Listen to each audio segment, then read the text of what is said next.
Bismillahirrahmanirrahim. Assalamualaikum warahmatullahi wabarakatuh. Perkenalkan, nama saya Munzamil, guru pendidikan agama Islam SMA Negeri Nambungo, sekaligus sebagai mahasiswa PPG Pendidikan Agama Islam Angkatan 3 LPTK UIN Imam Bonjol Padang tahun 2023 dengan nomor induk mahasiswa 2224010398 dan nomor peserta 150956000529. Pada hari ini, Kamis tanggal 12 Januari tahun 2023, saya akan melakukan uji kinerja praktik video pembelajaran PPG PAI Angkatan 3 tahun 2023 LPTK UIN Imam Bonjol Padang dengan materi pokok ketentuan pernikahan dalam Islam. Selamat menyaksikan. Assalamualaikum. Waalaikumsalam warahmatullahi wabarakatuh.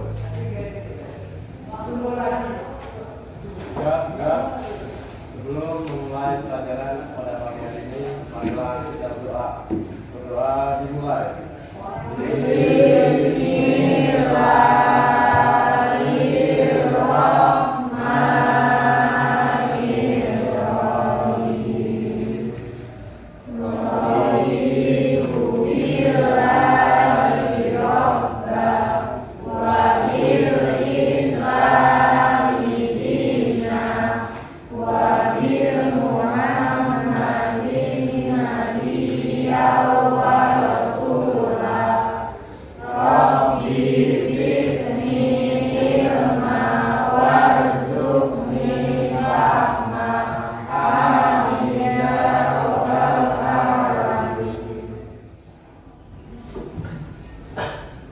Bapak absen dulu ya.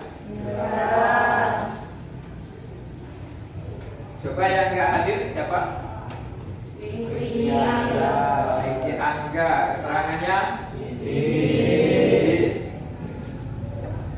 Terus siapa lagi? Suraji. Kenapa Suraji? Tiga. Kemudian apa lagi? Bintang. Sakit. Terus masih ada? Ada ya. Alhamdulillah ya. Baik, kita doakan teman-teman kita yang izin tadi semoga urusannya lancar. Kemudian teman kita yang sakit semoga cepat diberi kesembuhan sehingga masih dapat bergabung seperti kita mana biasanya ya. Anak masih semangat? Harus semangat, masih pagi ya. Oke. Allahumma shalli ala Muhammad.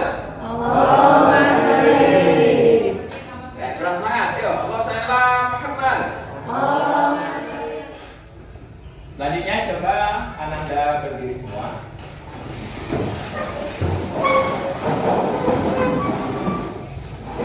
Coba lihat di bawah mejanya ada sampah kan?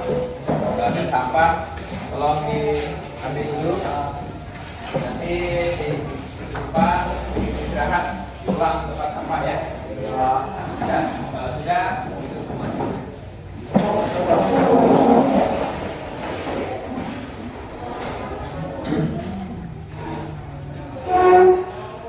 Selanjutnya kita bertadarus Al-Quran, ya. Sekalian mau penampilan nilai keterampilan. Yang lain perhatikan, ya, temannya membaca. Di sini saya absen. Siapa yang harus membaca ya? Membaca sesuai dengan kaidah tajwid yang baik dan benar ya. Untuk yang pertama, silahkan Rani ya. Membaca Al-Quran Surah Al-Rum ayat 21. Kalau itu ada halaman 130. Ya, silakan.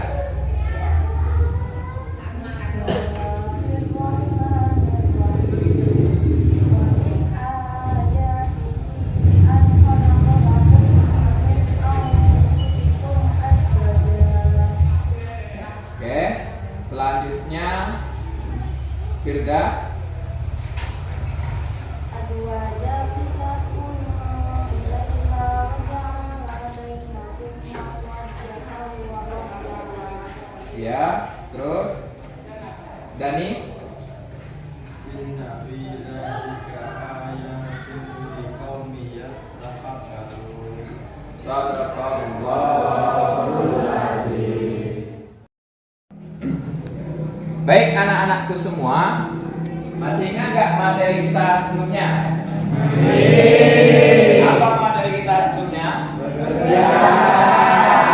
Bekerja keras. Coba Ivan, apa itu bekerja keras?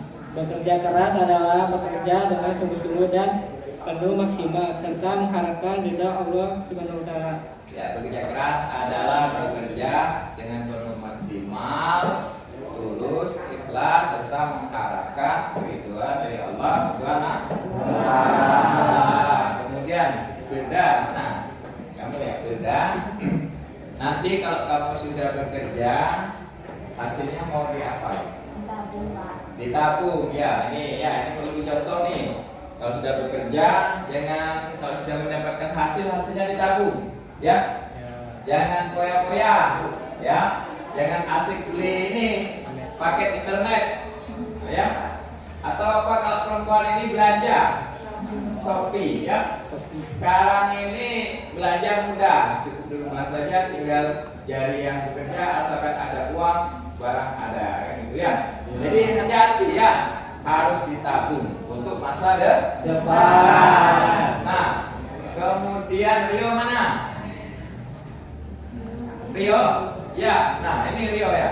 Rio, kalau sudah dewasa, sudah punya pekerjaan, ya, sudah ada penghasilan tetap, uangnya itu untuk mau diapain Rio hasilnya? Untuk menikah. Oh, mantap. Jadi ini dia punya rencana, punya apa namanya, cita-cita ya. Kita semua ini harus punya prinsip, punya rencana. Hidup ini mau dibawa kemana? Apa kita harus begini-begini terus? Tentu tidak. Tentu kita nanti tujuan kita adalah bekerja, ya, hidup itu bekerja. Bekerja itu adalah ibadah, hasilnya ditabung.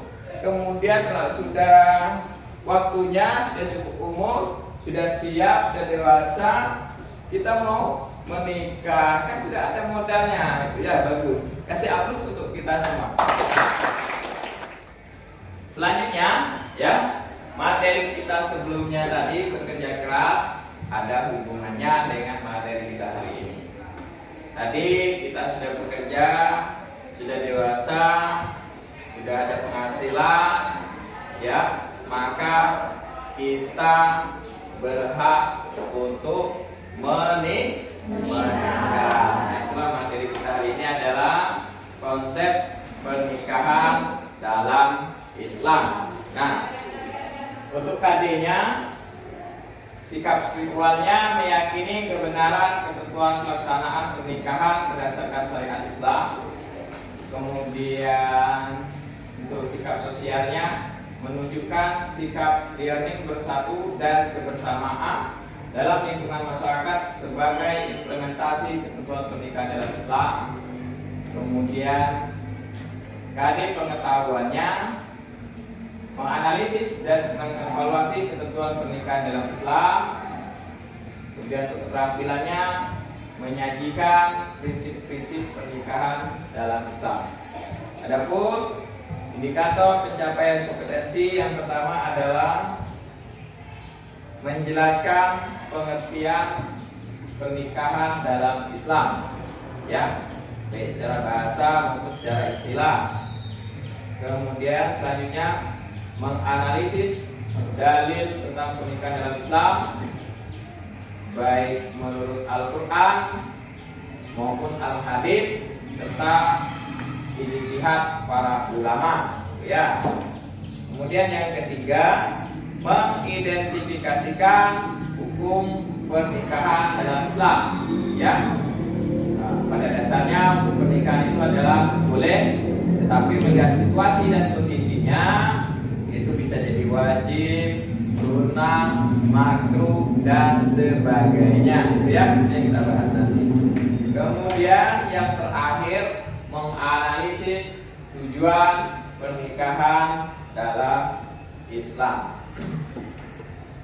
Nah, tujuan pembelajarannya adalah melalui model problem based learning dan diskusi kelompok, peserta didik mampu yang pertama menjelaskan pengertian pernikahan dalam Islam dengan baik atau dengan tepat ya.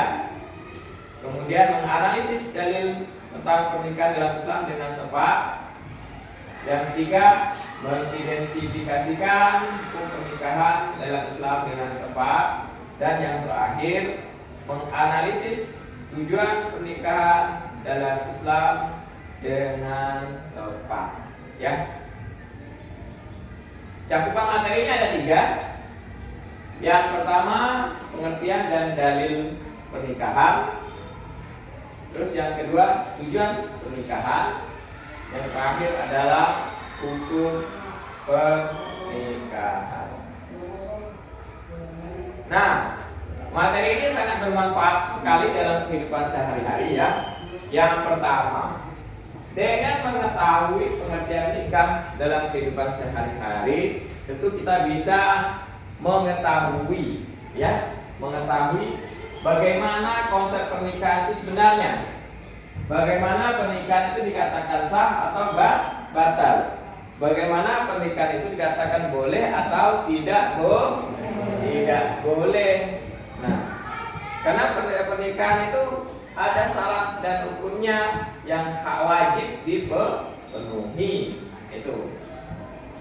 Terus manfaat yang kedua, dengan mengetahui tujuan pernikahan, kita dapat merealisasikannya dalam kehidupan rumah tangga yang baik. Nah, salah satu tujuan pernikahan itu adalah mewujudkan keluarga sakinah, mawaddah, warahmah. Nah, dengan kita mengetahui tujuan pernikahan itu, kita dapat mengaplikasikannya, merealisasikannya dalam keluarga. Kemudian yang terakhir, dengan mengetahui hukum pernikahan, kita dapat mengidentifikasikan termasuk kategori manakah seseorang tersebut untuk melakukan pernikahan.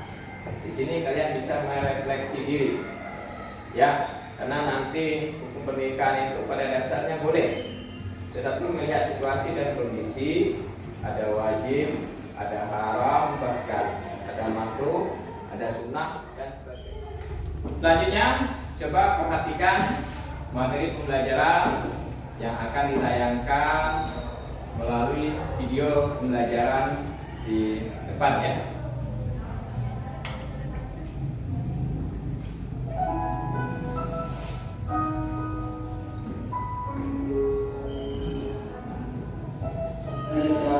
Dan insya Allah akan dinikahkan dengan calon pengantin wanita yaitu Ananda Sri Hasan. Dan kami akan dengan amat menerima saran bahwa haknya telah disiapkan dan diberikan untuk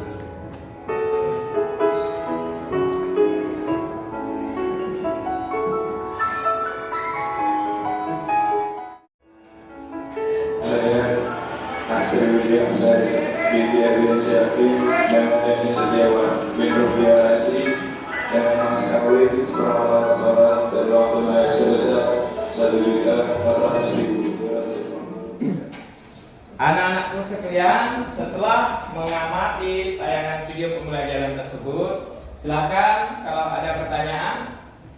Hai Pak, Ya, silakan Dani. mahram itu apa Pak? Mahram itu apa? Ya, bagus, pertanyaan yang bagus. Kasih hapus dulu ya. Kira-kira siapa yang mau jawab? Saya Pak, Ya, Rizka, silakan. mahram itu adalah perempuan yang tidak boleh kita nikahi dengan beberapa sebab. Ya, mahram itu adalah perempuan yang tidak boleh kita nikahi dengan beberapa sebab. Kasih hapus untuk Rizka ya. Bagus. Coba Tri Adianto ya. Tri Adianto, sebutkan sebab-sebab perempuan itu tidak boleh dinikahi. 1. Sebab keturunan. 2. Sebab pernikahan. 3. Sebab persusuan. Dan yang keempat, dikumpul atau dimadu. Ya, kasih hapus untuk Tri Adianto ya. Oke, pertanyaannya bagus, jawabannya juga alhamdulillah bagus. Saya hanya menambahkan, jadi ya, mahram itu adalah perempuan yang tidak boleh kita nikahi dengan beberapa sebab. Ada 4 sebab di sini. Yang pertama tentu sebab keturunan, berarti disebut dengan istilah sedarah ya, sedarah atau saudara kandung gitu ya. Kemudian ada juga sebab perkawinan ya. Contohnya misalnya kita tidak boleh menikahi menantu kalau kita sudah punya anak, ataupun kalau kita sebagai anak kita tidak boleh menikahi istri-istri yang sudah pernah dinikahi oleh ayah atau disebut dengan ibu tiri. Kemudian yang terakhir sebab dikumpul atau dimadu. Sebab dikumpul atau dimadu ini adalah menikahi 2 orang saudara perempuan sekaligus atau secara bersama-sama. Selanjutnya Bapak akan membagi kelompok sebanyak 4 kelompok. Nanti silakan kerjakan LKPD sudah saya siapkan. Sebelum bagi kelompok, mohon mejanya dirapatkan dulu ya. Ini kita bikin 4 kelompok. Kalau ini di desain 4 ya. Ini 4 ini. Ini nanti kelompok 1 ya. Ini kelompok 2. Silakan kelompok 3.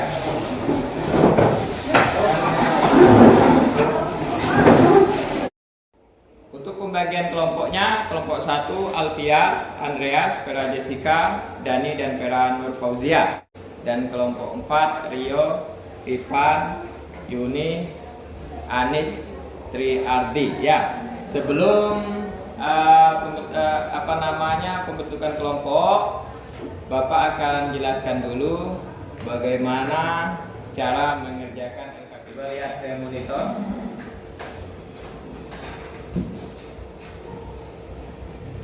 Nah, ini langkah kegiatannya.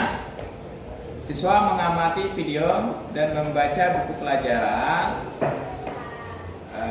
sesuai dengan baik itu melalui internet juga bisa ya, melalui modul juga bisa yang Bapak kirim. Terus ya, pengelompokan siswa menjadi 4 kelompok sudah. Selanjutnya nanti melakukan diskusi dengan teman sekelompoknya sesuai dengan tugas masing-masing ya. Kemudian kerjakanlah langkah yang terdapat pada LKPD mulai dari bagian A sampai bagian F. Kemudian yang terakhir adalah melakukan persentase berdasarkan hasil diskusi kelompok masing-masing ya. Adapun pengamatannya itu ada 2 video. Video 1 dan video 2. Kemudian tugasnya adalah kelompok 1 mengamati video nomor 1. Setelah mengamati, menjawab pertanyaan atau permasalahan yang terdapat pada nomor 1 ini, bagaimana hukum pernikahan tersebut menurut syariat Islam, sah atau tidak sah, berikan penjelasannya. Itu ya, nanti materinya sesuai video. Kemudian kelompok 2 itu adalah menganalisis ayat atau dalil. Berikan komentar pada kolom keterangan sesuai atau tidak sesuai. Di sini kalian baca potongan ayatnya, kemudian baca kandungannya sesuai atau tidak sesuai. Kalau sesuai tulis sesuai, kalau tidak sesuai tulis tidak sesuai. Kalian menganalisis ayat di sini ya. Ini kelompok 2. Kemudian kelompok 3 mengamati video nomor 2. Ya, silakan analisis tujuan pernikahan yang sesuai dengan video tersebut. Gitu ya. Sedangkan kelompok 4 adalah mengidentifikasi hukum pernikahan dalam Islam. Kalian lihat wacananya atau penjelasannya. Ini adalah keadaan seseorang. Ya. Kemudian kalian identifikasikan hukum pernikahannya apa? Apa termasuk kategori wajib, sunnah, makruh, haram, dan sebagainya. Oke, sampai di sini ada pertanyaan? Paham semua ya? Silakan bentuk kelompoknya. Ya, ini LKPD-nya.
Ubah nggak sih? Iya, ubah. Ayo silakan kalau ada pertanyaan. Kami Pak. Ya, kita kelompok berapa? Tidak. Kelompok 3. Apa pertanyaannya? Ini masih Pak. Yang mana? Oh, yang ini ya. Maksudnya seperti ini ya. Kalian pahami ayatnya. Ayat ini kira-kira kandungannya apa? Terus kalian cocokkan dengan ini, sesuai atau tidak kandungannya. Kalau sesuai, tulis sesuai. Kalau tidak sesuai, tulis tidak sesuai ya. Di sini ada 4 dalil. Ada 4 dalil, ada hadis, ada 5 malah. Ada hadis, ada ayat Al-Quran. Menganalisis ini ya. Ayo kelompok yang lain silakan kalau ada yang mau bertanya. Ya, merah kelompok 1. Bagaimana kelompok 1? Sama dari video yang kedua. Yang tugasnya nomor 1 ya. Nah gini, tadi kan sudah ngamati videonya tadi. Videonya tadi tentang apa? Tayangannya pernikahan saudara ya, yang ada di buku itu ya. Nah maksudnya gini, berdasarkan video tersebut kalian pahami atau kalian analisis bagaimana hukumnya menurut Islam. Dan kalau sah alasannya, kalau tidak sah itu ada alasannya ya.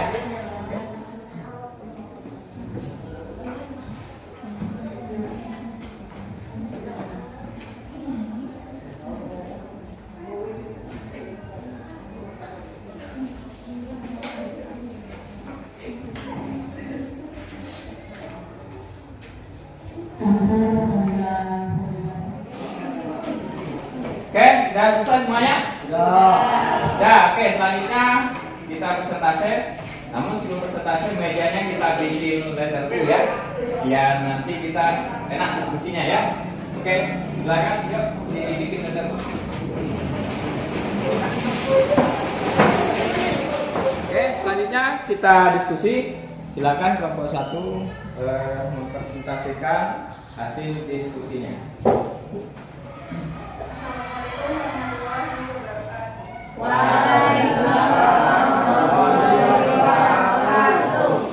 Kami dari kelompok 1 di sini kami menganalisis video tentang pernikahan saudara yang terjadi di Bulukumba. Berdasarkan video tersebut, hukum pernikahannya adalah tidak sah atau batal. Bahkan hukumnya adalah haram karena pernikahan adalah ikatan lahir batin yang menghalalkan hubungannya antara laki-laki dan perempuan yang bukan muhrimnya menurut syariat dan hukum tertentu, sedangkan pernikahan pada video tersebut adalah pernikahan saudara atau satu mahram. Ya, kasih aplaus untuk kelompok 1.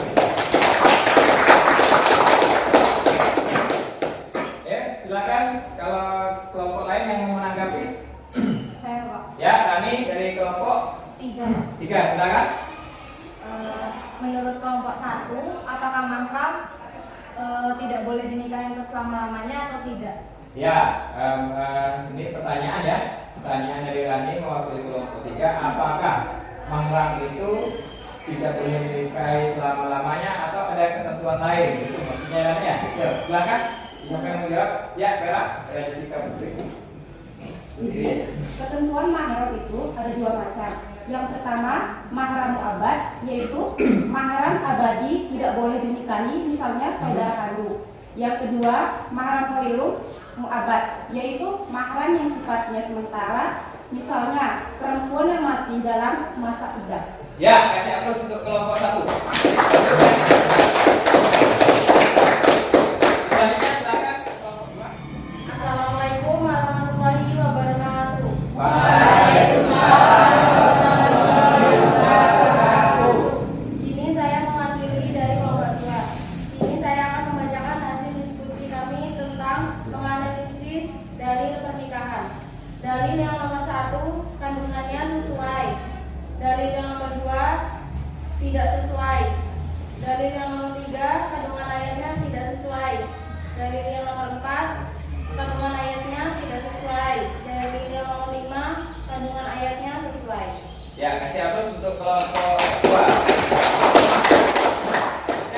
3. Assalamualaikum warahmatullahi wabarakatuh. Waalaikumsalam warahmatullahi wabarakatuh. Di sini saya perwakilan dari kelompok 3 akan menjelaskan hasil diskusi kami mengenai tujuan pernikahan. Pada video tersebut sangat bertentangan dengan salah satu tujuan dari pernikahan. Di antaranya adalah untuk membentengi akhlak manusia. Hal ini sesuai dengan hadis Rasulullah SAW sebagai berikut. Rasulullah SAW bersabda, "Wahai para pemuda, barang siapa di antara kalian berkemampuan untuk nikah, maka nikahlah. Karena nikah itu lebih menundukkan pandangan dan lebih membentengi farji atau kemaluan. Dan barang siapa yang tidak mampu, maka hendaklah ia puasa, karena puasa itu dapat membentengi dirinya." Hadis riwayat Al-Bukhari dan Muslim. Ya, kasih aplaus untuk kelompok 3.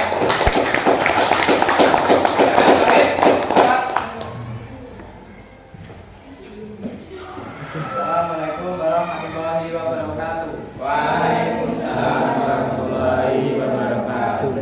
Saya mewakili kelompok 4 ingin membacakan hasil diskusi kami.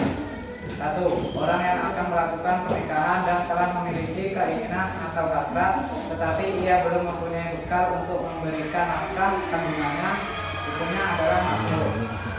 2. Orang yang akan melakukan pernikahan, tetapi ia mempunyai niat yang buruk seperti niat menyakiti perempuan atau niat buruk lainnya, hukumnya adalah haram. Yang ketiga, artinya dibolehkan dan inilah yang menjadi dasar atau hukum pernikahan. Hukumnya adalah hibah. 4. Orang yang telah mampu atau sanggup menikah, bila tidak menikah, khawatir ia akan terjerumus ke dalam perzinahan, hukumnya adalah Halus dari kelompok 3. Empat. Ya. Baik anak-anak, diskusinya sudah sangat luar biasa. Cuma Bapak sedikit menambahkan atau mengasih penguatan materi ya. Yang pertama mulai dari pengertian pernikahan ya. Pengertian pernikahan kalau secara bahasa itu adalah mengumpulkan, menggabungkan atau menjodohkan. Ya, itu kalau secara bahasa.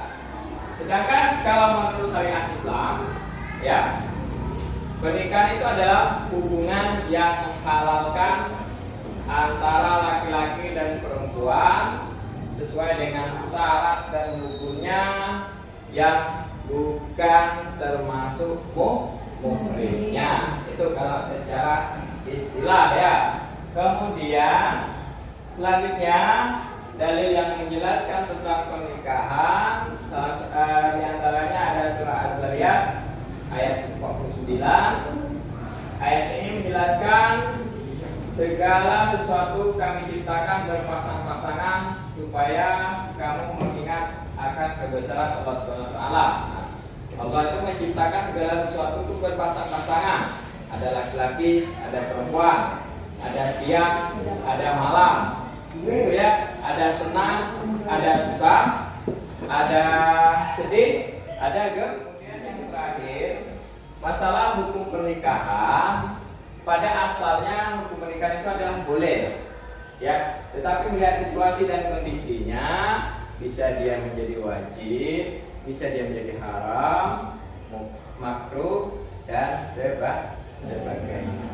Oke, yang terakhir, marilah kita menyimpulkan materi pelajaran yang kita pelajari.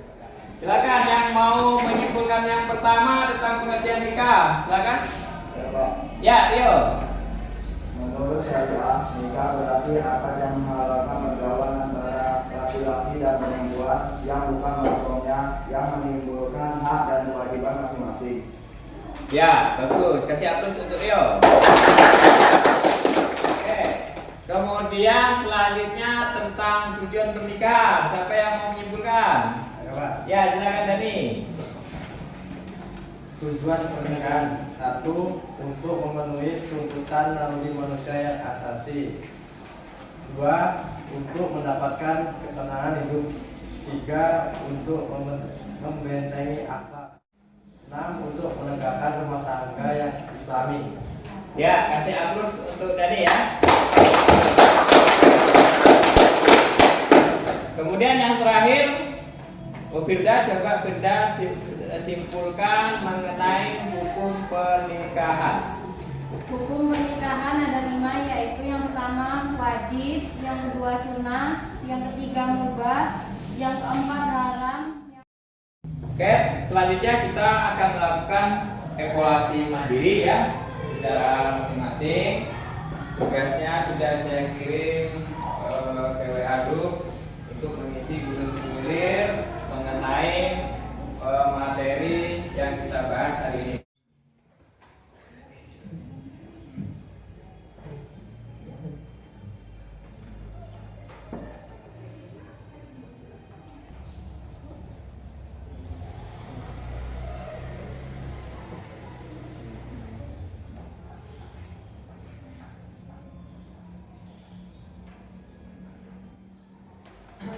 Jadi dari hasil evaluasi tadi dari 20 siswa terdapat 3 orang yang tidak tuntas.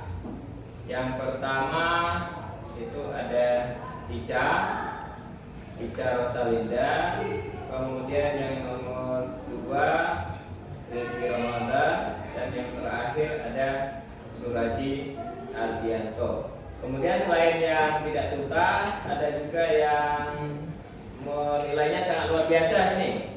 Nilainya sangat luar biasa 90. Ini adalah Rani Anjani ya. Oke, kasih aplaus untuk Rani. Nah, tolong perhatikan yang belum tuntas. Ini belajar lebih giat di rumah. Nanti ada tugas yang saya kirimkan. Tolong dikerjakan di rumah. Minta bantu dengan kemudian untuk yang nilainya sangat luar biasa itu saya beri pengayaan. Pengayaannya adalah di sini Rani dalami materi tentang ketentuan mahram dalam Islam. Yang terakhir ya, ini refleksi diri. Bagaimana perasaan Anda semua tentang materi yang kita pelajari pada hari ini? Untuk pertemuan yang akan datang, modelnya masih sama ya, model program based learning dan diskusi kelompok. Ingat, jangan lupa jaga kesehatan, tetap semangat. Marilah kita tutup pelajaran pada siang ini dengan bacaan hamdalah bersama-sama. Alhamdulillah.